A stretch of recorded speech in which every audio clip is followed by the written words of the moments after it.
A 2 ties it, a 3 wins it. Clippers don't take time. George, step back 3. Got it! LA's first lead of the afternoon. They've never led in the game till now. Curry smartly just letting the clock run. Now down to 10 to shoot. Stephon man at 8. Stephon 7. Drop back. Rimmed it out. Rebound Westbrook. A 2 ties it, a 3 wins it. Clippers don't take time. George, step back 3. Got it! LA's first lead of the afternoon. They've never led in the game till now. Golden State Warriors, that's a rough one. Wow. Warriors lead by as many as 22. And for the second time now in 3 games, Golden State blows a lead of 24 and now 22 in this one as we welcome you into Dubs OT with John Dickinson here on KNBR, the sports leader. 808 KNBR is the phone number to participate in the program. You can give me a call or shoot me a text, 808 KNBR. Also, just real quick right off the top, as the Warriors lose 113 to 112, and we're going to dissect this one here coming up. But if you're looking for the remainder of the SEC championship game between Alabama and Georgia, that is now going to be airing on KNBR 1050. So you can check that out right now on KNBR 1050, the SEC title game, and then the ACC championship game between Louisville and Florida State. That will be joined in progress at the conclusion of the SEC title game. But we're going to be talking some Warriors basketball here on The Sports Leader as the Dubs just had another gut punch. Another absolute flat-out gut punch. Second 20-plus point lead blown in 5 days as they blew that game in Sacramento, up by 24 late in the first half. Clippers come all the way back from 22 down, first and only lead of the game with 8.9 seconds to go as the Warriors just keep looking like they're about to snap out of this funk and get on a little bit of a run. And right when you think they're about to make it happen, they can't hold a lead. They can't hit a dagger shot to put a game away. Too many missteps in different stretches with opportunities potentially to extend. Warriors end up in a position on that final shot as we have the call there of Steph trying to isolate. Couldn't get by the defender. Winds up making the right basketball play, which is to hit the open man. But in this case, the open man is Draymond Green from the corner, and that's not exactly the shot that you want with the game on the line in the biggest moment, as well as Draymond Green has shot the 3 ball this season. 16 of 35 with that miss. But get this, Draymond Green, I've called him Mr. First Quarter 3-point maker, 13 of 19 on threes in the first quarter. Draymond Green's 3 for 16 on threes for the remainder of the game. He hit 4 in the first quarter of this one as the Warriors jumped out and got off to a big lead and really were in command. And it was as if they were in command, but they also had every answer to the Clippers' runs as the Clippers were getting back into this game in the third quarter. And you look at it, and the Warriors got outscored when it's all said and done, leading by, 19 at the half. Stephen Curry with a couple of big shots late in the first half after it looked like the Clippers were going to push this thing out. But this team just cannot execute and win close games down the stretch, whether they're full strength or shorthanded, and it's a major problem right now.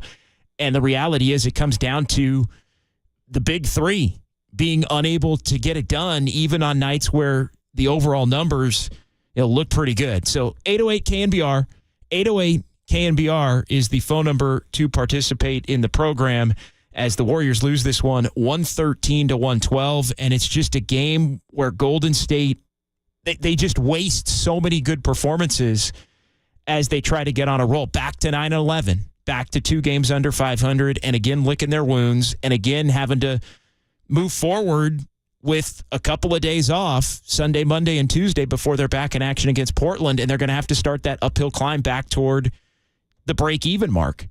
And it's just, I mean, it in many ways, it's unexplainable the way that the Warriors have done this. I mean, they're up 92-85 in the fourth quarter. Kuminga with the dunk of the year to this point over Daniel Tice on an amazing cut. Kevon Looney finding him. Beautiful pass from Looney. Clay with another late third quarter, early fourth quarter mini takeover of the game as it ends up 98-88. He hits a big three, and the Warriors looked like they were going to be in position to win it, but the Clippers just would not go away. The Clippers got a high-effort game today from their big three in James Harden and Kawhi Leonard and Paul George. At least a high-effort second half, and that was enough to run the Warriors down and ultimately win it. A couple of good looks for the Warriors that rim out. Clay rims out a jumper. Steph had one that just went in and out. And this isn't a game where you get big-time performances from Moses Moody. You get big-time performances from Brandon Pajemski. You get a big-time performance scoring the basketball from Draymond Green. And it all goes for naught. This is a basketball team that flat out should be 3-0 this week.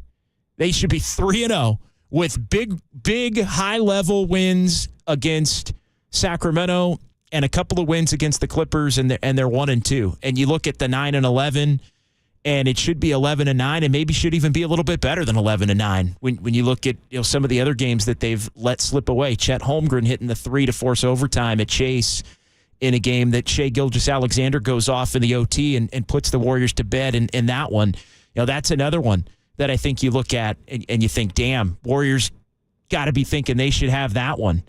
That's a tough one. That is a real tough one to swallow. And, the Warriors keep saying they're about to fight their way out of this, and I think they're showing the signs of a basketball team that has the capability to start to fight and scratch and claw and get their way out of this thing.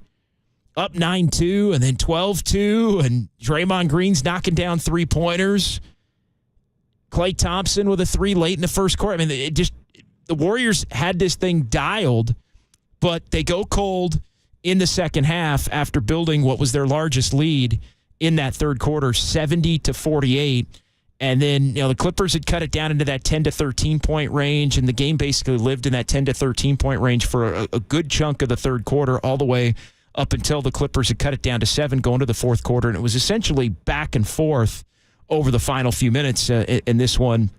Once the Clippers had got it down to 3, and, Pajemski. It's just, you look at the potential heroes in what should be a big win. Brandon Pajemski's playing the entire fourth quarter in 36 minutes in this game. 12 points and 6 boards. And you want to be fired up about Steve Kerr sticking with Brandon Pajemski down the stretch and going small and playing Draymond Green at center and sticking with Moses Moody, who got to the free throw line 10 times in the game and scored 21 points. To me, it's just the wasted efforts that are the most disappointing aspect of this, and the fact that every game you lose to dip below the 500 mark, you find yourself in a position where you're just in big trouble to have to keep fighting your way back to it. Now, the Warriors, with 2 games, they can't be a 500 team or a team that's over 500 now for another 10 days, just on the calendar, because they only play 2 games here coming up Wednesday and Friday, and then they don't play again until the following Tuesday. So, again, another night afternoon of bright spots for Golden State, but a rough final minute, just like it was a rough final minute in Sacramento. Draymond Green misses the 3 at the horn. Tough look. I think you want to have a Moses Moody or a Klay Thompson or somebody else in that corner spot, but the help is probably not coming at that particular point in time.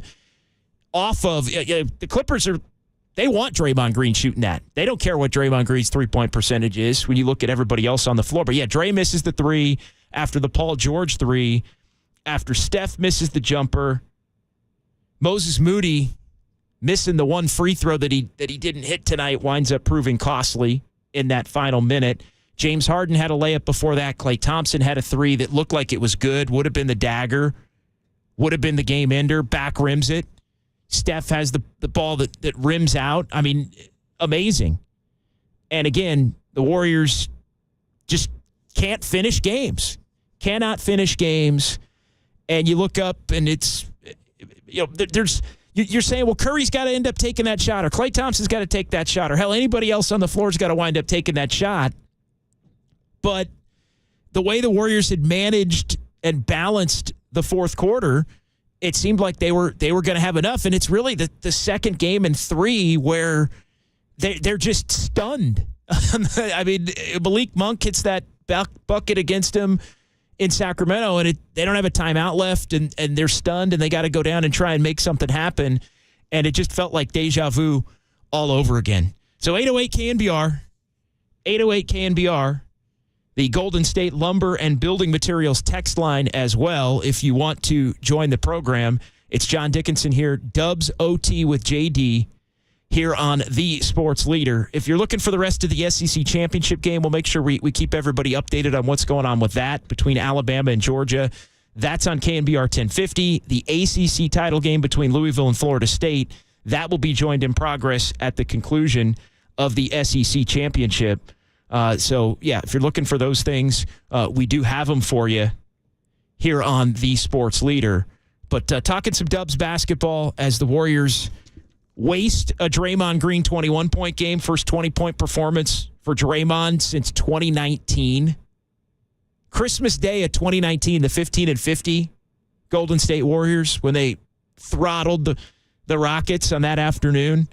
And now, again, 2 of the last 3 games when Draymond hits 2 or more three-pointers, the Warriors have lost. It's just that I mean, there's so many different ways to be frustrated by this game. The inability to close, the wasted efforts now. I mean, how many times is Draymond Green going to score 20 or more in a game? I mean, we just looked at it. It hadn't happened in basically 4 years on the calendar. Moses Moody goes for 21, and you lose the game when you don't have Andrew Wiggins and you don't have Chris Paul and you don't have Gary Payton II. Just wasted opportunities upon wasted opportunities. Tough stuff for the Golden State Warriors. And now, again, they're forced to be in this position where they're going to have to bounce back. We will hear some post-game locker room sound coming up. We will have some of the highlights from this one coming up and also some of the lowlights. And really the lowlights are the second half as you look at the Clippers being able to win 37-25. And to be honest, the third quarter probably should have been worse for the Warriors, if not for Klay Thompson having his own personal little 5-point run at the end of the third to make it, push that quarter back up there, push the Warriors from what had been a 2-point game. Warriors had let it slip all the way from 22 down to 2, and then Klay pushed it back up to 7 with his own little 5-0 run, hit a bucket, hit a 3, and it's a 7-point game going to the fourth. And then the Clippers wind up just hanging around. Anytime you find yourself in a position where you're letting a game slip away like that, it's just a matter of not being able to deliver the knockout blow. And tonight I feel like it was really more about that. It was the inability to deliver the knockout blow when you had good looks at it, especially down the stretch. And then that puts you in position where you can get beat. You don't want to give up a 3 in that situation in the final 10 seconds either.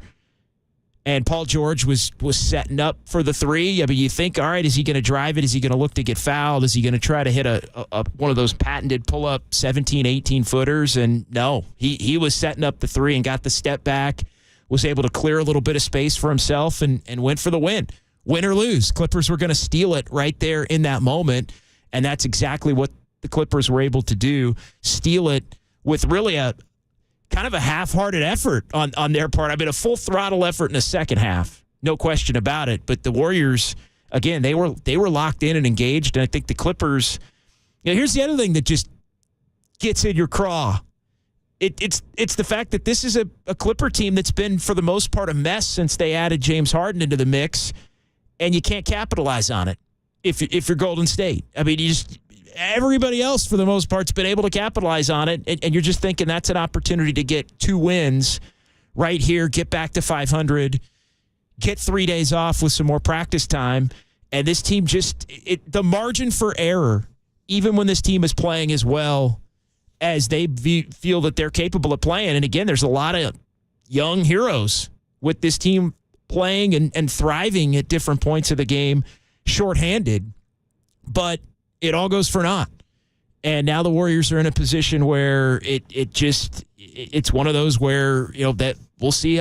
They got to say all the right things again and take another day off and come back and keep hammering away. And, the Portland game now on Wednesday at Chase becomes an absolute must win. And then you figure out if you can go come up with another big-time performance in Oklahoma City akin to the performance that they had at the early part of November. So 808 KNBR, 808 KNBR, Golden State Lumber and Building Materials text line. It's John Dickinson here. It's Dubs OT with JD as the Warriors blow their second 20-plus point lead of the week. Clippers from 22 down, only lead of the game on the Paul George three-point shot with 8 and 9/10 seconds to go. And so the Warriors get beat by 20 in the second half. Draymond Green with the corner three miss at the final horn. Got to think that the play design there, it sucks when you make the right basketball play. And Steph made the right basketball play. I mean, he's trying to get by Man. He's trying to get by Kawhi. And it's just a scenario where, you can't do it. The help comes. You flip it over. And, Draymond had been hot. So, Steph Curry's probably thinking, hey, Draymond's made 4 threes, and he's been cooking early. He's not thinking of the 3 of 16 rest of the game for Draymond Green as far as the three-point. He's thinking, hey, Draymond's hot, man. He's having his best offensive scoring game in almost 4 full years this afternoon. I'm kicking it to him. And Draymond leaves it short, and it winds up being another loss. As the Warriors now fall at the quarter point of the season to 9-11, and the Clippers get themselves a big win. And now all of a sudden the Warriors, after the 5-2 start away from Chase Center, they've dropped 3 in a row away from Chase Center, which has offset the fact that they've now been winning at Chase Center. So it's just this team can't get in any kind of rhythm. And this also is another one of those games where you look up, and it's tough because as much as Klay Thompson really helped the Warriors, and I'm not really coming down Klay's road for the shooting, but it's a 5 of 13. I mean, it's one of those games where I'm watching the game and not really being locked in on the box score on a second by second basis. I would have thought Klay Thompson had a much better shooting game than he did. 4 of 11 from three-point range, and again, a lot of it coming in that late third quarter, early fourth quarter rally, where the Warriors were able to push the lead back up to 10 on his three-pointer, and you're thinking, all right, they're going to be able to stave this thing off. They saw what just happened to him in Sacramento, and it's one thing for Sacramento to do that to you because the Kings really are a high-powered, high-potent offense comeback team. They're always making their big run. The crowd there is electric. I mean, look, Warriors know what time it is when they go and they play in Sacramento, even though you could make the case that at different points Golden State's been in the Kings' heads a little bit based on the way they won the playoff series and some of their wins that they've had in the early part of this season. But the Clippers, it's just a different animal. This has not been a high-powered, potent offense, but the reality is they do have 3 pretty damn good players when those 3 players are all locked in and given max effort. And those guys from Harden, all that. Harden got cooking in the third, and I think that's what gave the Clippers life. And then Kawhi was kind of along for the ride. And then Paul George ends up being the guy who hits the game winner and puts Golden State again down as they drop 2 of the last 3 with the 20-point leads. So tough for Golden State. And again, another time where they're going to have to bounce back. And I'm really fascinated to see how Steve Kerr reacts to this one. And we're going to play a good chunk of that coming up here on The Sports Leader. But I'm really wondering, he's been so adamant about trying to be positive, even in the midst of all this negativity. And really, there isn't a lot of negativity to think about when it comes to this game other than the end and the final result. Like, I know everybody wants to rant and rave and scream and holler about this or that. But other than really the final play, and other than allowing the Clippers to come back into the game in the third quarter, I mean, this Warriors team is older. They can't bury teams the way that they used to. And because they can't bury teams the way that they used to, now they have to win games and execute late. And they also haven't quite always been in a position where they have been the best team at executing late in close games, even with the future Hall of Fame talent. I don't even think it was really about execution in this one. It was about they couldn't really get a stop. It was about a couple of good looks rimmed out. Rough stuff for the Golden State Warriors. 808 KNBR is the phone number. You can give me a text as well. 808 KNBR. We're going to hear from Steve Kerr coming up. We will hear from the locker room as well. That's all straight ahead. It's Dubs OT with JD here on KNBR 104.5 and 680, the sports leader.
This is KNBR, and this is Dubs OT with John Dickinson, streaming live on YouTube at KNBR 104.5. So here it is. This is the Clippers surge right now. Warriors have cooled off a little bit.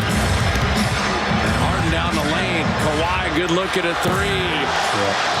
They're rolling now. LA's all the way back in. The other night, from 18 down to 4.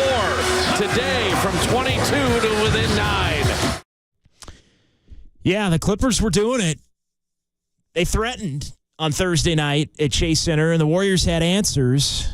This afternoon, it looked like the Warriors were going to have answers again, and answers from unlikely sources, with Brandon Pajemski and Moses Moody playing a lot. Moses Moody getting the start again, 32 minutes, 21 points. Pajemski pitches in 12 in 36 minutes, plays the whole fourth quarter. But the Warriors do lose at 113 to 112. As this is Dubs OT with JD here on the sports leader, following yet another just gut punch loss, just a gut wrencher for the Warriors as they fall now to 9-11 on the season. And I got to wonder, we're going to hear from Steve Kerr coming up here in just a moment. 808 KNBR is the number. 808 KNBR to shoot me a call or a text here on the sports leader. What frustrates you the most about this loss for the Warriors? Is it the wasted opportunities of players like Moses Moody and Brandon Pajemski and Draymond Green scoring the most points he scored in a game in nearly 4 years? Is it that? Is it the inability to put teams away when you have them down and not allowing the game to get to a spot where a Paul George can hit a step-back three on you in the final 9 seconds? I mean, I think in some ways, this is worse than the game in Sacramento. Because the game in Sacramento, the Warriors totally kicked it away. I mean, absolutely, completely kicked that game away. 15 turnovers for Golden State. There were points in the game where it was, the flurry of turnovers, which you never like to see. And I think that gave the Clippers life as well. But it just, I mean, Sacramento's so offensively prolific that you know that they're going to get on a run, and they tend to play the crazy games where they're never out of it. But it just, with the Clippers, and they're a little older and lacked some athleticism, and the Warriors just seem very comfortable in that matchup. But I think the fact that it wasn't just this colossal, epic meltdown, I think in many ways makes it worse than the Sacramento. Because the Sacramento game, you could say, hey, turnovers, bad shots, Draymond gets a technical, flips the momentum of the game. Body language isn't good. Steph basically throws a pick six into center field, into a three in just the worst possible manner. And Draymond with the bad pass turnover out of bounds, miscommunication, all of that. Like that one, you almost can say, all right, well, they just did everything horrifically bad. They didn't really do everything horrifically bad down the stretch in this game, but the Clippers still ran them down.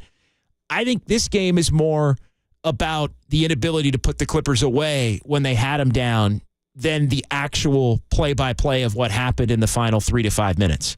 808 KNBR, the phone number. All right, let's go ahead and hear a little bit from Steve Kerr. Does he put a positive spin on this one following just another gut punch loss? I was really pleased with the way we played. They got a talented team, and they picked up the pressure, kept us off the three-point line in the second half. And, I liked the response to that. To me, it felt like we deserved to win tonight. We took care of the ball. We kept them off the foul line. We showed poise when they made their runs.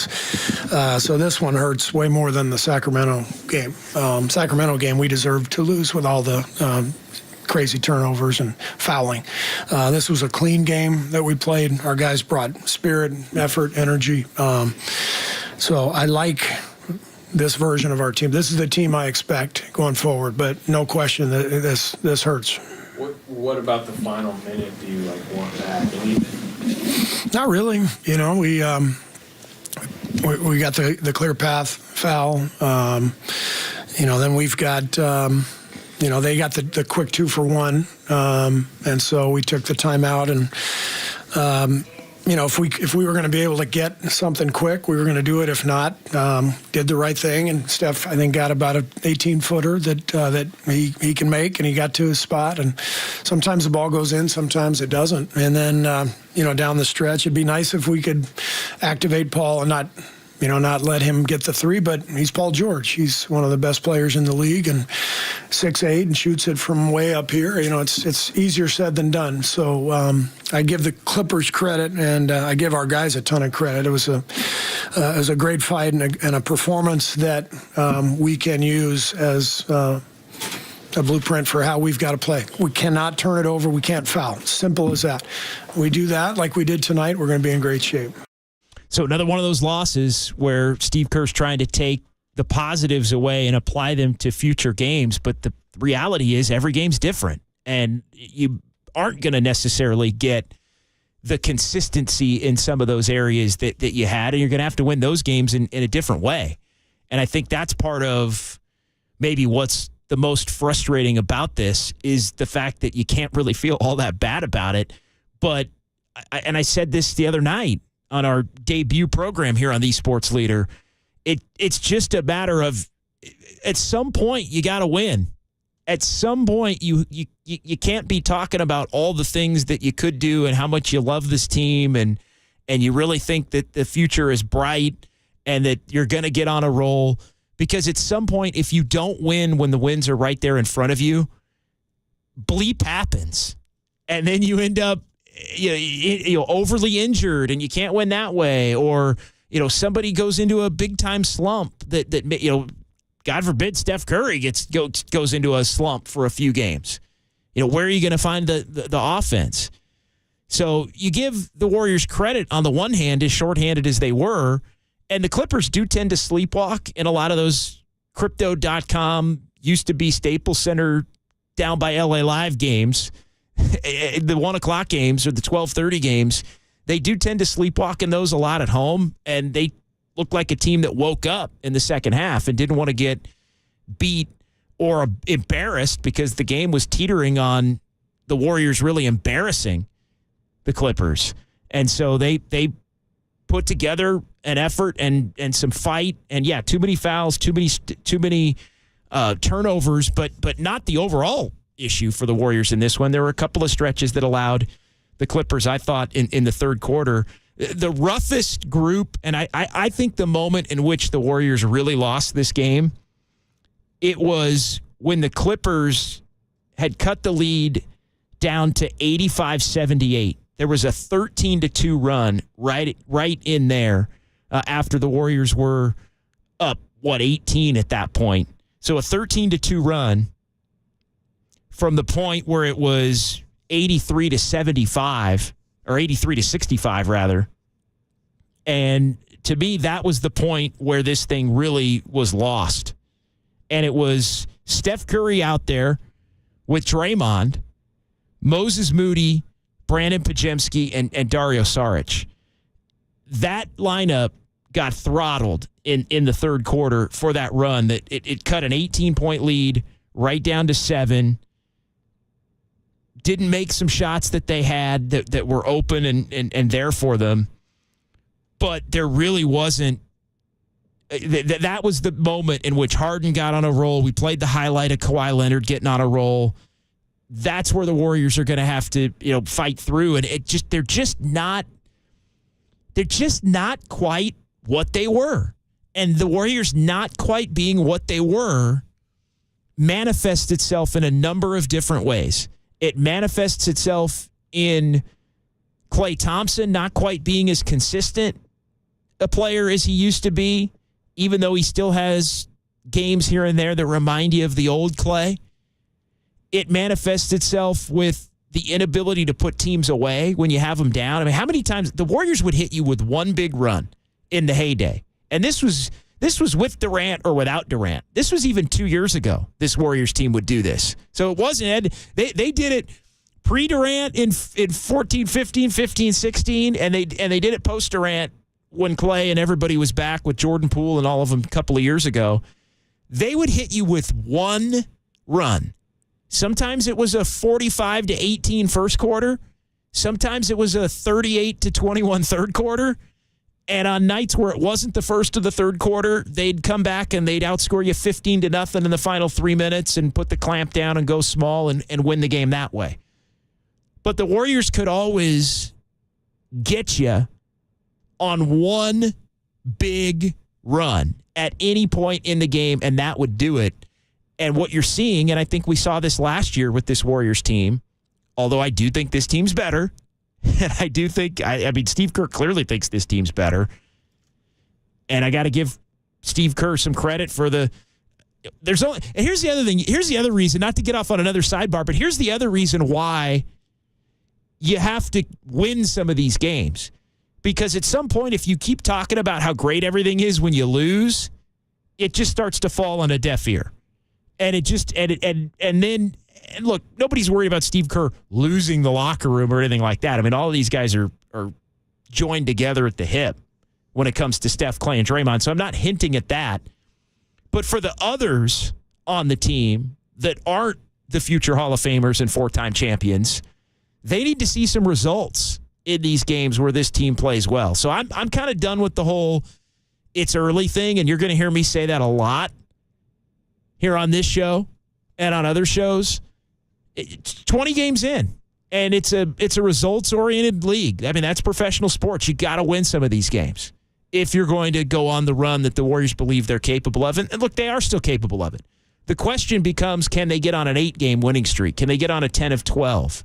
Is this team good enough to do that? But that's another one of these ways where being a little bit older can manifest itself in a way that you're not quite going to be as likely to get on that big run in game and have it be enough. You're also not likely to get on that big run in season and have it be enough. Maybe your 10-2 stretches now over a 12-game span are 7-5 or 8-4. And that's maybe 8-4 for this Warriors team is the new 10-2, 10 over a stretch. And if that's the case, well, then you're going to have a hard time separating from 500 all that frequently, especially if you're just kind of lingering around being a couple of games under. So the sky is not falling, and there's a lot of optimism for the way the Warriors played. But again, the results have to be there because I'm not as trusting and that the consistency level that the Warriors have had in building a lot of these leads is going to remain on a night-in, night-out basis. That's where I do disagree with Steve Kerr a little bit. They got to go out there and prove it and prove it and prove it and prove it again. And I get it. Like, Steve Kerr has to remain positive. He is trying to speak it into existence. I was in the post-game press conference in Sacramento on Tuesday, and he is trying to not allow any shred of negativity into that locker room about some of the things that aren't maybe going well for this Warriors team right now. So Clippers get the win, 113-112. 808 KNBR is the phone number to participate in the program. You can give me a call or shoot me a text here. Also, if you're looking for the remainder of the SEC championship game between Alabama and Georgia, that is now airing on KNBR 1050. The ACC championship game, that's Florida State and Louisville, that will be joined in progress at the conclusion of the SEC championship. But this is Dubs OT with JD here on The Sports Leader as we are off and running here with our second show and looking forward to it. And this is a show that we're going to be doing live here on the airwaves on a game-in, game-out basis. This is a show we're going to be doing on YouTube and Twitch no matter what. There will be some conflicts. Today, potential to be one of them. There's going to be some other things going on with games and different things, but you could always count on this show and count on Warriors coverage here on The Sports Leader on a game-in, game-out basis here for the remainder of this 23-24 campaign for the Golden State Warriors and beyond. So thrilled to be here, thrilled to be a part of it. It's John Dickinson, Dubs OT with JD here on KNBR, The Sports Leader, as the Warriors, tough one, 113-112. Paul George hits the three with 8.9 seconds to go. Steph Curry, any objections to the look that Steph was able to get in the final second? Well, he couldn't get the look, so he had to dish it. Again, that play reminded me so much of LeBron James. Like Steph did the LeBron James. He was trying to, it was ISO, it was get the ball to Steph go get the ball, win or lose us the game based on the fact that you're either going to take and make or miss the shot that's going to ultimately determine it, or you're going to make the pass that's going to determine it. And, you know, I do think it's fair to say, would you rather have Steph Curry force a shot in that particular situation or then kick it to Draymond Green for an open three in a game where Draymond Green was able to knock down the three ball? You know, I think that's something that, you know, remains to be seen. I mean, you look at Draymond at the end of the afternoon, and he ends up 4 of 8 from three. Now, I don't know if I want Draymond shooting 8 threes, but he was hot early. And so, again, and they were sagging off of him. I mean, there were even a couple of times where the Clippers ran out at Draymond in the second half. Like, oh, we got to guard this guy. And you're thinking, wow, if Draymond ever gets to a point where you're thinking you got to go out and guard him, then the Warriors' offense should be completely unlocked. But Steph trusted a hot Draymond Green over a difficult shot for himself and made the right basketball play and got the wrong result. So 808 KNBR is the number. 808 KNBR. Let's get to Roman, who joins us here on the phone lines. Roman, here on Dubs OT with JD on The Sports Leader. What's going on, Roman? How you doing? I'm all right, man. How you doing? Tough one today. It was a despicable loss. Let me ask you something. I'm calling you from Miami. Yeah, I just happen to be here. Is there anything or any time, do you think Steve Kerr's job is legitimate for griping right now? I mean, we're you know, and why they haven't renewed him, by the way, is that, do you think this is... Yeah, Roman, let me answer you, and I want you to continue. Right. I'll give you the short answer. I don't think he's in limbo based on performance. I don't believe that to be true right now. As far as the first question you asked, you said, is it fair? Basically, is it fair to be critical of his performance? And I would say yes, it absolutely is. But my question to you, in kicking it back, would be today, this game. And maybe you want to get into other games, but just because we're talking about this game here this afternoon, what would you be critical of for this game, and then maybe more broadly if you want to expand it? You know this. You cover the team a lot. I've heard you for years. You can't lose a game like that. That's inexcusable. And you played his press conference later on. Did it strike you as him being kind of glib, like, you know, he was putting positive spin on it? I'd be disgusted. I'd say, you know, that was inexcusable. That was reprehensible. Instead, he made it sound like they played good, and he said all that. And then, bottom line, they lost the game. They had a 20-point plus.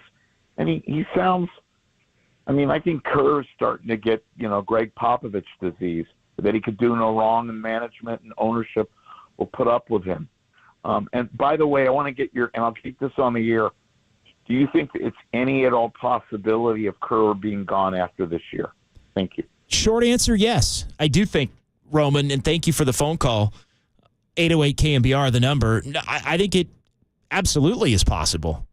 I think the way this Warrior season ends is ultimately going to determine that. And unless he signs prior to that, of course. I do think there could be an extension at any point. Like, I'm not saying it's absolutely, and I know there was the Woj report about Klay Thompson. The latest Woj report, it feels like there's been 3 or 4 different Woj reports about, Warriors and Klay Thompson are far apart. Looks like this thing's going to the free agency. And he did note last night when that came out that the Warriors had done this with Draymond. Steve Kerr still not locked up. Bob Myers ended up not coming back. No, I think it's absolutely possible that it winds up being a scenario where he doesn't come back, assuming that he doesn't get extended during the season. No, I don't think he was being glib. Also, to answer the question, I think Steve Kerr knows right now that the Warriors are in a real fragile spot. I think he knows that he wants nothing but positivity right now. And to me, today, I agree with him in the sense that today was different from the Sacramento game. To me, the Sacramento game was, put your fist through a wall, throw a remote at the television, whatever. Like, to me, the Sacramento game was that. Today was more kind of like my guy Greg Silver producing the program. He kind of echoed it. Like, we were talking during the break. He's like, I don't even know how to be mad today. In his Warriors hoodie across the glass. Like, I don't even know. It's just, they played a good game and guys stepped up and Clippers got back in it. Maybe you could have punched him in the mouth and put him to bed in the third quarter to where you had a bigger lead in the fourth quarter. But really, I think it was more about the third quarter tonight or this afternoon than really the fourth quarter. And the execution in the final couple of minutes, although the last 70 seconds, Warriors couldn't hit a shot. Moses Moody splits a pair on the breakaway foul, and the Warriors wind up losing because of it. So 808 KNBR. 808 KNBR here on The Sports Leader as the Warriors lose to the Clippers 113-112. So, no, I get you when you think, hey, was Steve Kerr being kind of a wise ass about it? Was he being kind of glib? Was he being smart alecky? I don't think that. I just think he's trying to really project positivity at every turn right now. And I think, to me, it's more about the young players because he knows the veterans can handle it because the veteran players have seen everything. The core champions guys have seen everything. And so I think he's in a position with those guys where he's not worried about them, but I do think he's worried about Podziemski and Kuminga and Moody, as steady as Moody is. I think he's worried about those guys having some kind of negativity seep in that potentially wrecks their confidence in some of the positions where they're asked to go out there and perform. All right, we got some more phone calls. 808 KNBR is the number. Let's keep it rolling on the phone lines. Mark in Millbrae is next here on The Sports Leader. What's going on, Mark? Hey, what's up, man? Just inexcusable. Again, this loss probably just worse than the Sacramento loss. You have a struggling Clippers team who they just beat. You dominated that first 3 quarters of the game. And unfortunately, the Warriors got lax again, allowed them to get back in the game, which the Clippers should have never been in the position to be able to storm back and win this game. That's on. I don't know if that's on Kerr or more of the players, but to blow multiple 20-plus point leads there within the span of a week here just can't happen. You're not the Pistons or the Wizards, these god-awful teams who you expect that to happen. You're a veteran-laden team with 4 titles. So Kerr's got to get these guys in line, be like, guys, when we're up, a huge amount of points, home out of the road, you got to go for the jugular. This team's not talented or good enough to be fooling around to think they can able to sleepwalk through the rest of the game. And I hope if it wasn't against Sacramento losing that game, I hope after today, this really alerts all these guys, and the captain of this team, Curry's really got to get this going. And finally, your thoughts on that final possession. Curry had a good look when he gets to the baseline inside the key. Why the hell did he pass it out to Draymond? I don't want Draymond shooting a three-pointer to decide the game. Curry could have pump fake, drawn a foul in that situation, or hit that little jumper there from about 10 feet out. What are your thoughts on why he threw that out to Draymond when he had a look when he pump faked? Was that Paul George on him? He had the look there, or he could have jumped into him and drew the foul to hit those 2 free throws and win the game. I'll take your thoughts on that. Just hopefully, Warriors, man, get it together, man. Damn it, this is disgraceful. Thanks, Mark. I appreciate it, and appreciate you also, Mark, making the switch. I recognize you, Mark. We're on here after every game, right at the final horn. So thanks for the call. Really appreciate it, and really appreciate you following me and my Warriors coverage here, Dubs OT with JD on the Sports Leader. If you want to blame somebody, and I don't do this, but if you want to blame somebody, if there's blame on the final shot, it's Steph taking a difficult shot is still better than Draymond taking a wide open three. Like that to me is the rub. So if you want to blame somebody, blame Curry. I'm saying that half kidding, half serious. I mean, who's really gonna blame Curry in that particular instance? But I thought he could have shot it, and it was Kawhi Leonard, so it was the defender. So I also understand where maybe he didn't feel like he had full control of the move. Like only Steph knows. I'm going to trust Steph knowing whether he can get a shot off or not in that situation against an excellent defender and a guy with a lot of length. I mean, Kawhi can get shots and block them and alter them that you don't think he's going to get to. And so Steph, as you're kind of gauge it, you're thinking, can I get this off? Maybe, but Kawhi's just so damn good. He's got the claw, he's got the long arms. Maybe he can get a piece of it, or not even get a piece of it, but alter it enough to where Steph throws it up awkwardly, and then it's got no shot to be able to go in the bucket. Mark in Oakland is next here on the Sports Leader. What's going on, Mark? Yeah, thanks for taking my call. What's going on is for about a year and a half now, I've been saying goodbye to this era of the Warriors. And I think they had a shot at maybe squeezing out one more championship, but that got ruined last year, not just because of what Draymond did, but because of how the team didn't do anything and didn't come out against him, even though Steve Kerr's the most self-righteous coach I've ever heard, and he's against violence and all this, when it's other people. He never said one word about Draymond when that happened. The team was all quiet. It just rotted things. It ruined last season. It made me question the whole, we play with joy and we're selfless. I was like, was that all just BS that you were on top, so you were acting like that's how it is? Look how it is now. That's not how these guys are. Look at Clay. He's sour grapes all the time. He's going to have a rude awakening in free agency. I don't think anyone's going to want that guy. He's aging. He's been injured. He's hot and cold. His attitude's weird now. And then Bob Myers, the biggest FU in the history of a GM leaving, signing Draymond Green. That was terrible. What are you doing? Like, that was just unbelievable to me. And then he leaves, which almost made me think it was intentional. Like, he was like, I'm screwing, I'm out of here. So I'm done with Kerr. I'm not into Clay at all. Draymond should have been gone a long time ago. I just wish they would have just handled things differently last year, and maybe we could have got one more championship, but it's over. I hope Kerr's gone. He's not a rebuild coach. He came in and cherry-picked and got to play on top of what Mark Jackson actually built. And I'm ready for it all to be done, and we start over fresh, new coach, new players, keep Curry, because you got to. He's a superstar. And let's start over. That's where I'm at. What do you think? All right, thanks for the call, Mark. I wouldn't do that.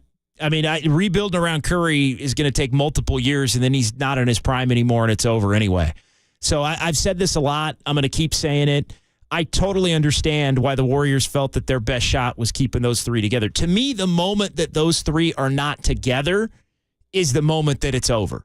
The moment that Klay Thompson signs elsewhere or they decide to trade him, which there was the Woj report that's not happening, which, of course, it's not happening. I don't think they're going to trade him during the season. Like, I know that's been a topic of discussion when the Warriors struggle and when Klay Thompson struggled. Like, this is the team. Like, the Warriors that's the one thing that I really have struggled with understanding is the belief that if Steph Curry, the franchise, the system, Steph Curry wants to run it back with Clay and run it back with Draymond, then you're not walking in as Joe Lacob or Bob Myers or Mike Dunleavy Jr. or Steve Kerr or anybody else and looking Steph Curry in the eye and saying, Steph, you know what?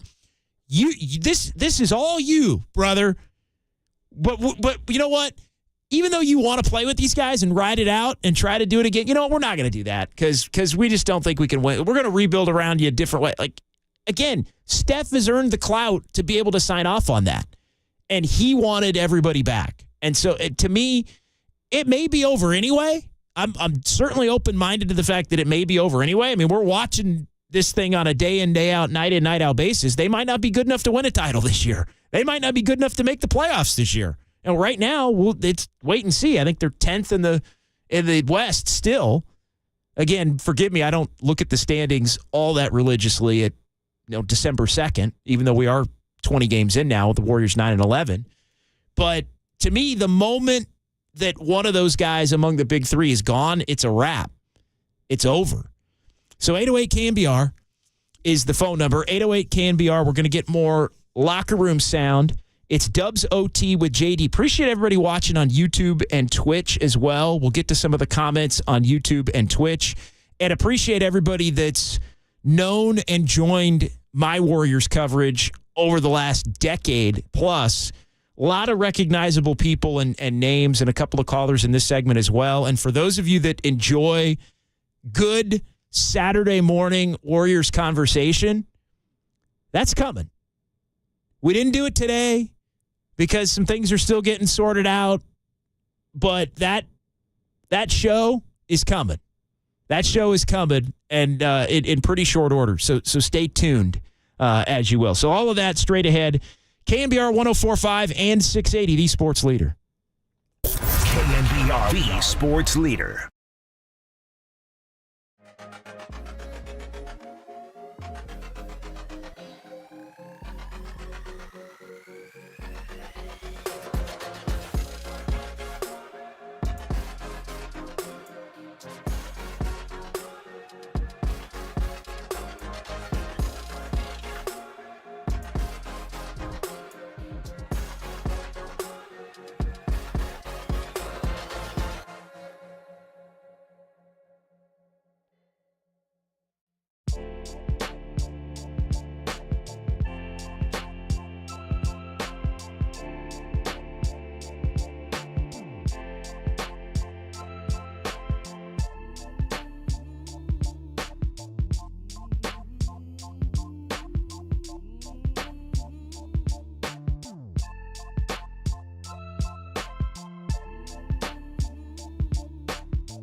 Compared to the Sacramento.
live from downtown. Curry, way downtown. Bang!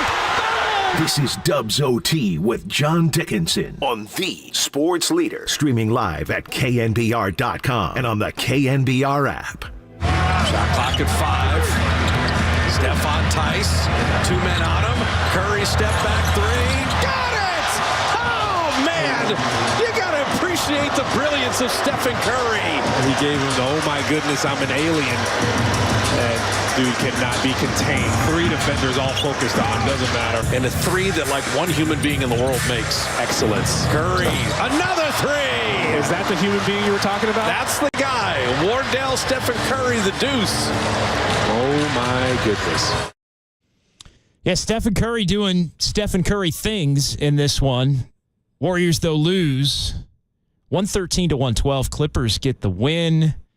We welcome you back here on KNBR, the Sports Leader. It's John Dickinson, Dubs OT with JD. Man, Greg, you trying to make me cry, brother? You trying to make me cry?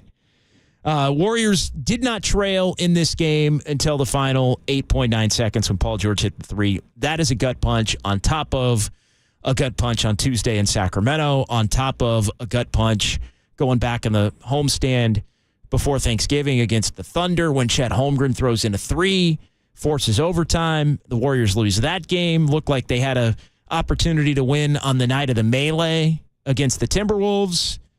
Couldn't finish that one. And the Warriors really, it's the script has been flipped on them after the 6-2 start. As far as the close games go, the Warriors just not able to win these close games. And usually that's twofold. It's an inability to execute down the stretch, and it's also a lot of the times when you have big leads, it's the inability to put teams away when you have them down big and basically step on them to a point where they're not going to come back, or if they do make their run's going to come up a little bit short. The Clippers actually did that in Sacramento the night after the Warriors were there. Clippers went into Sacramento, basically played the same first half the Warriors did, and kept the lead enough to where when the Kings did make their run, they were still able to put the game away down the stretch and ultimately win it. So 808 KNBR, 808 KNBR, that is the phone number to give me a call or shoot me a text here. Yes, we do have the YouTube and Twitch streams rolling. And yes, we appreciate those watching on YouTube as well and in the YouTube chat. I do have the YouTube chat going. I do have the YouTube chat up. Appreciate San Jose Jazz fan. JD boots on the ground. JD ignoring the YouTube chat. No, not ignoring the YouTube chat. I got you right here. Enrique, appreciate all the kind words from my man Enrique Rivera. His solace, the JD post game. Enrique also chiming in, got to double team Paul George on the last play. I just think you have to make sure that Paul George goes by you off of the 3-point line. I don't think you have to double him in that situation because you double him and then it's ball movement and at that point, maybe the ball movement leads to a 3. To me, you love the isolation because the isolation should give you a better chance at not letting him take a 3. So to me, you need to overplay to the point where you are. What you want is Paul George to take a tough 2. You want Paul George to drive by you on the 3-point line, not take a step back, get to his pull-up, and you contest it, and he misses it. That's what you're hoping. Or you can contest it to a point where he tries to make a pass and he throws it away. And as far as Steph Curry goes, Joe checking in on the YouTube chat, and Joe saying basically Steph had the good look on the prior possession and didn't knock it down, and that one rimmed in and out. Missed opportunities. Klay Thompson had a 3 that looked like it was going to be a dagger, and it goes off the back rim. I think everybody here was thinking that shot when Klay took it was going right in, and it was going to be timeout Ty Lue, and it was going to be Warriors are going to win this game by 3 to 5 points and on to the next. But sometimes it does come down to just a make or miss league, even on good shots. Again, I keep going back to the third quarter. And I think the third quarter is where this thing really got away for the Warriors. 37-25 in the third quarter, and it was 37-20 in the third quarter. An 18-point lead, had actually a 22-point lead at that point, had been whittled all the way down to 2 before Klay Thompson went on a little 5-0 run to push it back up to 7 going to the fourth. But that quarter was what did the Warriors in this game, even though they were able to keep the Clippers at bay as much as they kept coming back, able to keep the Clippers at bay until that final shot with Paul George able to put it in. So 808 KNBR, the number, 808 KNBR, the phone number here, and the text number as well, the Golden State Lumber and Building Materials text line on the Sports Leader. A lot of conversation about the final shot, a lot of conversation, unfortunately, about ranking losses between the Tuesday night game in Sacramento and the game this afternoon down at Crypto.com Arena. We will hear from Draymond Green coming up in just a moment with respect to what he thought about the whole, which one was worse and what were the differences. And I mean, gosh, that's really a place you don't want to be right now if you're the Golden State Warriors. Mark in Sacramento, let's keep it moving on the phones here on the Sports Leader. Hey, Mark, how are you? I'm doing great. My thought is everybody's going to focus on the last play, but the reason I felt they lost is how many easy baskets did the Clippers get in the fourth quarter? I feel like a lot of the times when teams get these leads, they just start doing the math. If we score this many points, this is what we need to finish it off. But they were just giving up easy basket after easy basket. Yeah, and a lot of them in the paint. It was 56-38, the points in the paint, and I was digging up the shot chart here as far as the fourth quarter and down the stretch and the like, and I'm just looking at the full game numbers, and the Clippers were really good, 28-41 in the paint, which means wide open layups, it means putbacks, all of those things, Mark, and I think the Warriors also missed some layups, missed some easy ones too, which I think was problematic. You can give up some, but you got to make yours. And I do think that's an underrated area to look at when the Warriors struggle, Mark, is they miss their share of layups in addition to giving the opposition too many. Yeah, no, I agree. And the thing about Curry is the fact is that with them just watching him dribble the last 25 seconds, whatever, at the end of these shot clocks, that's not how the Warriors are designed to play. But every team in the NBA, when it comes down to the end, that's how they always finish games. And I don't quite know what the cure for that is. Yeah, that's a great question. I mean, it really is. And thank you, Mark, for checking in. We appreciate the call. Mark's line open here, 808 KNBR, 808 KNBR, the number. I just think it all falls under the lens of, or under the header of, the Warriors are just a little bit older. And in some ways they look a lot older on some nights. I mean, in some games but you're not quite going to be as efficient. You're not quite going to be as consistent. You're not quite going to be as dominant.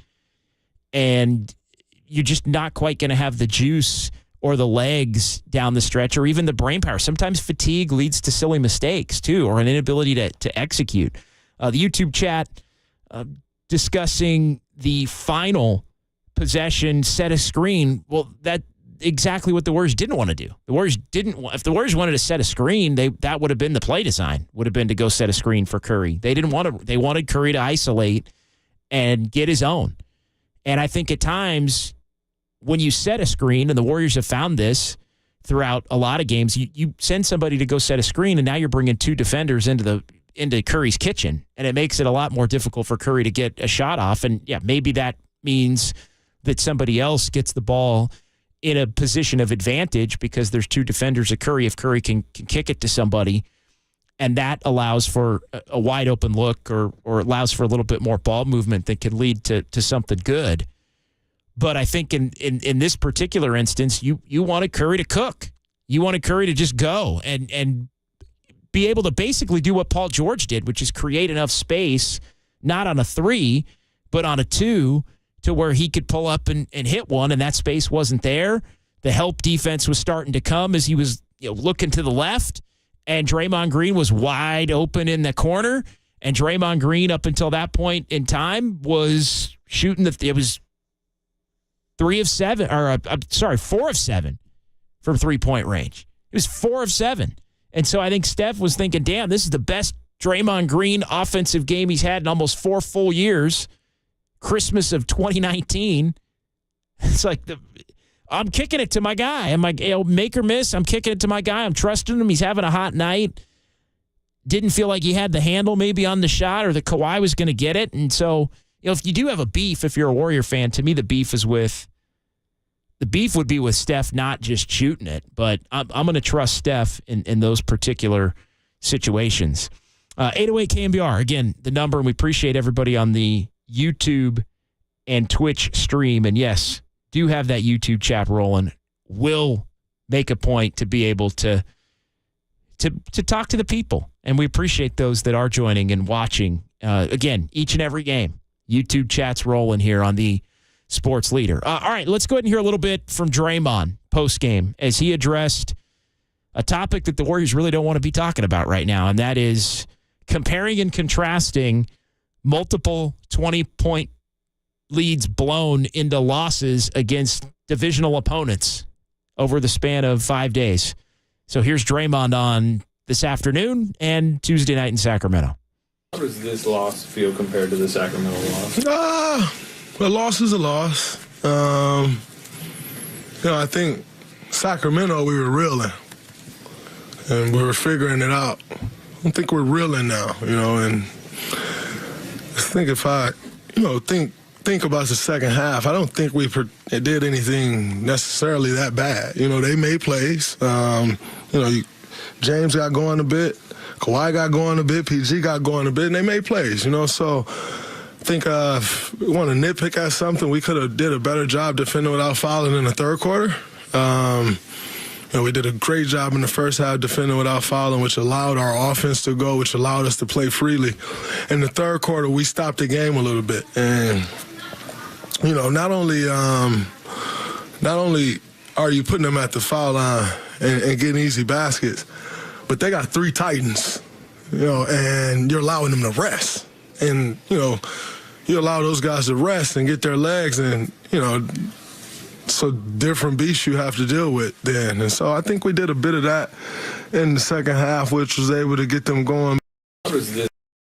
Yeah, that did get them going. So, again, another vote for third quarter versus fourth quarter as far as what ultimately does the Warriors in. And, yeah, the fouling, the turnovers, it's the same old story. I know Steve Kerr had talked about in the clip that we played earlier, just the simple fact that if you have good overall numbers in those two areas, that you're going to be pretty happy with where you are. And I think the Warriors can live. 15 is probably a couple too many. I think Steve Kerr considers 12 to be basically an A game. So maybe this is a B plus kind of a game as far as the turnovers, or a B kind of a game as far as the turnovers. Now, it's what kind of turnovers too, as you grade it out. But it's the short stretches where you give up a flurry and it allows a team to gain confidence that I think has been the problem. And, yeah, the fouling has been an issue. But you look at the Clippers in this one, they only went to the line 14 times. Warriors got to the line 24 times. So, you can't really complain about that. And, yeah, I'm looking at the final numbers here, and it was, I guess, 13 turnovers. 13 turnovers for the Warriors. I guess I had seen 16 or 15 at one point. I guess it was a couple team turnovers end up making it 15 on the official box. But so yeah, again, that's a couple too many from being an A-level game, but I think it's definitely good enough to be able to win, given the way that the Warriors played. And the most frustrating aspect of this one is Podziemski was a contributor and a finisher. And Moody was a contributor and a finisher, although you do look up at the end of it, and Moody didn't shoot the ball well, and neither did Clay. And the Warriors did taper off after a hotter shooting start as the game went on. And I give Steve Kerr credit for he rode with his best 5 players in this game and finished with them and let him ride it out. And it ultimately, unfortunately for the Warriors and unfortunately for Warrior fans, it ends up getting him beat.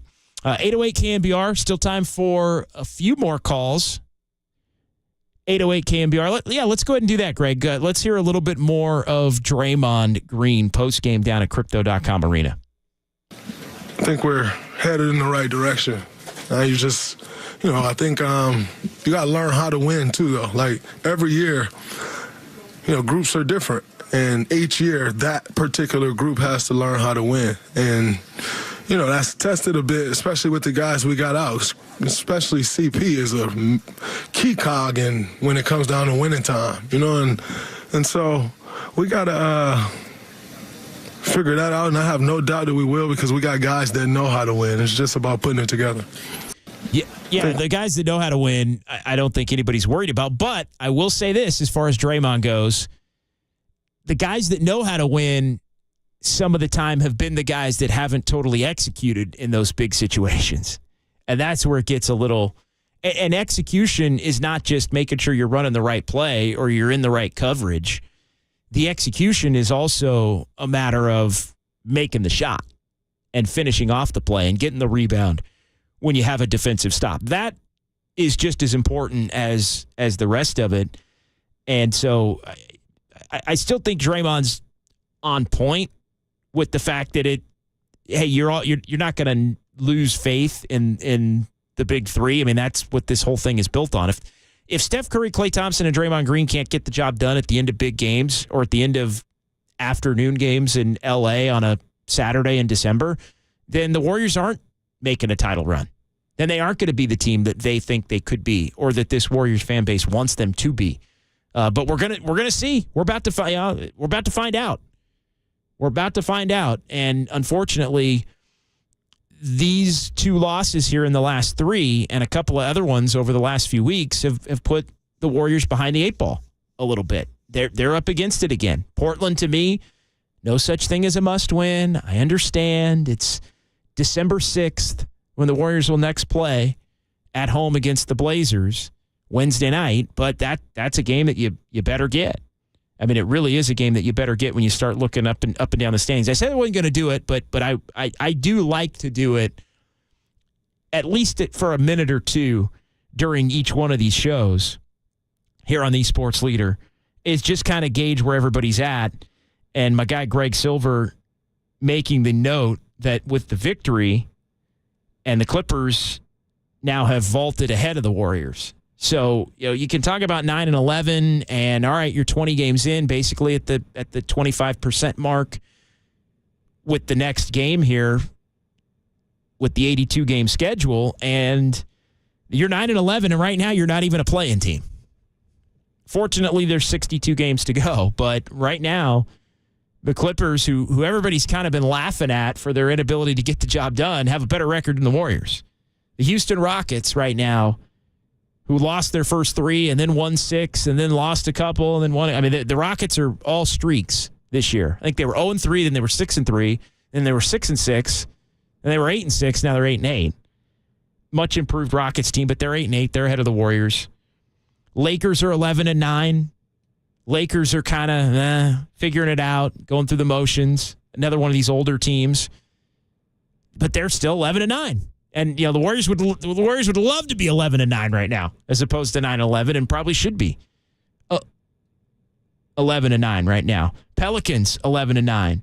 Suns are 6th at 11-8. It's still jumbled up, and part of that is because it's early. I mean, you look at the overall standings right now, and the difference between being 4th, where Dallas is at 11-7, and being 11th, where the Warriors are, and the outside looking in is only 3 games. So long way to go. But as I said on Thursday night, and I'm probably going to say after every single Warrior loss, I don't want to hear about how great everything is when you're losing games or how great it's going to be when you're losing games. Because every loss when you're under 500 is 2 more you got to get just to get back. To get back over 500, it's got to be 3 in a row. Well, the Warriors can't win 3 in a row for another 10 days because they don't play 3 games for another 10 days. So the later you get and the farther you get, the harder it becomes. And this team missing this opportunity when they played as well as they did to build that 22-point lead, there will be other games where they're not going to play that well. And we're going to come on and we're going to be talking about it afterwards, and it's going to be, well, they were awful tonight, and this guy didn't have it, and Steve Kerr this, and should have played that guy, and bench Klay Thompson. I'm kidding. I don't think they should bench Klay Thompson, but that's obviously been part of the conversation when the Warriors have struggled. Play the young guys more. They need a big. Haven't heard that one yet. That's an old go-to. Need a big. Haven't quite gotten that one yet in my switch over, my Warriors coverage. 808 KNBR, final couple of minutes here. Appreciate everybody on the phone lines and on the text and on the YouTube chat. Really appreciate it. As Chris checking in on the YouTube chat at full health, no doubt a playoff team. Well, they've been healthy enough. I mean, do you look at today and say, well, if they're fully healthy, they win? I mean, yeah, you can look at it that way. But you're going to have to win some games when you're not fully healthy. Because here's the thing. You're not going to be fully healthy. Like, the Warriors are not going to get healthy Wednesday and everybody's going to play for 60 games. Like, it's just not how it works. So you got to win some games when you're shorthanded. And the other thing you got to do is you got to take advantage of when you are full strength. And I'm going to say, I don't think the Warriors took advantage of when they were full strength. They did the first 8, but then they lost to Cleveland and they lost to Minnesota, and then all hell broke loose. Exactly. Greg Silver, Draymond's missed games for 4 different reasons. That's pretty good. Actually, it's not good at all, but it's a fun little nugget. Appreciate that. All right, let's hear a little bit more from Steve Kerr, and then we'll let everybody know what's next. Guys in there at the end, like showing trust in Brandon and Moses a lot towards the end there. Yeah. Was that important for you to do for those two guys? I didn't do it for them. I did it for me. Yeah. You know, I mean, Brandon is he's a baller, and Moses has had a great season to this point, and with the injuries that we have with the guys out, those are the best options. They were the best options tonight. I don't think there's any doubt. If Andrew Wiggins is playing, Wiggins is probably out there at the end of the game. If Chris Paul is playing, maybe Chris Paul's out there at the end of the game instead of Podziemski. And I know the Warriors do like having Chris Paul out there at the end of games to get everybody organized in the right position and be able to execute. But tonight, sure, there's some nights where you can complain about the way Steve Kerr does it. And did he pick the wrong guy to be the 5th? Moody was a starter in this game. So without GP2 and without Wiggins and without Chris Paul, well, he started. So he started, he played well. To me, if you start and you play well, you're finishing. Like, that's almost a no-brainer. And Moses Moody was able to do that. And then Podziemski was the wild card. Do you go big? Do you go small? Steve Kerr chose to go smaller. And I don't think going smaller hurt the Warriors, and Podziemski was the next best player. And Coach Kerr's really referenced that a lot, the fact that the finishing lineups are going to be dictated heavily on nightly performance. Whoever's playing well that night, probably with the exception of Steph, Clay, and Draymond, those guys are going to be out there. But beyond that, and I would say to a lesser extent Wiggins, but beyond that, there is going to be a 5th spot open for somebody who's having a night, and that'll go to Moody or Kuminga or Chris Paul or Looney or Saric. A lot of different options. All right, great show. Really appreciate everybody on the YouTube chat. Really appreciate everybody calling in and texting in. Another 90 minutes that just flew by here. Dubs OT with JD on the Sports Leader. Back again on Wednesday, as the Warriors will be in action over at Chase against the Portland Trail Blazers, and Golden State needing to get it back on track, get on a little bit of a run, get that game, and then take your chances with OKC before another little mini break. And then after that, the games are really going to start to come fast and furious. Greg, Big Ten championship game? All right, Big Ten championship game is coming up. We'll talk to you Wednesday. Dubs OT with JD. Unfortunate result as the Clippers beat the Warriors 113-112. You heard it all as far as this program on the Sports Leader. KNBR 104.5 and 680, the Sports Leader.